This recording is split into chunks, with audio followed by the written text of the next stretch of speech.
আজকে আমাদের বাড়ি বিরিয়ানি রান্না হবে, মায়ের হাতে চিকেন বিরিয়ানি। গাইস, কত জন্ম পর বাড়িতে বানানো বিরিয়ানি খাবো, এটার ভুলে গেছি কত জন্ম আগে খেয়েছিলাম। তারপরে এখন বেরেস্তা দেওয়া হবে। দাঁড়াও, একটা ভাতের লেয়ার দেওয়া হয়েছে, আবার একটা মাংসের লেয়ার দেওয়া হলো, আর তারপরে বেরেস্তা দেওয়া হলো, তারপরে আবার একটা ভাতের লেয়ার দেওয়া হচ্ছে।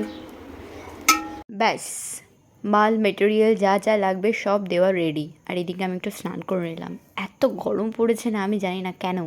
আর এই দেখো, এইদিকে আমাদের বিরিয়ানি রেডি হয়ে গেছে। গ্যাসটা নিভিয়ে দেওয়ার পরে 10-15 মিনিট আরও একটু রেখে দিয়েছিল ঠান্ডা হওয়ার জন্য। ও মাই গড, কি সুন্দর গন্ধ বেরোচ্ছে। হ্যাঁ, গন্ধতে পেট ভরে গেল। আই থিঙ্ক খেতেও ভালো হবে। সো চলো দেখা যাক।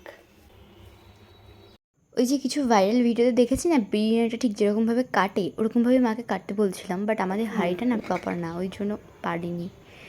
বাট এত দারুণ টেস্ট হয়েছিল গাইস। এই তোমাদের একটা কথা বলি, এই যে আমি দোকানের বিরিয়ানিগুলো খাওয়ার পর আমি বিরিয়ানি খাওয়া ছেড়ে দিয়েছিলাম। খাওয়ার পরে আমার বিরিয়ানি একদম আর ভালো লাগে না, মানে কেমন একটা শুকনো টাইপ অ্যান্ড টেস্ট আমার অতটা ভালো লাগে না।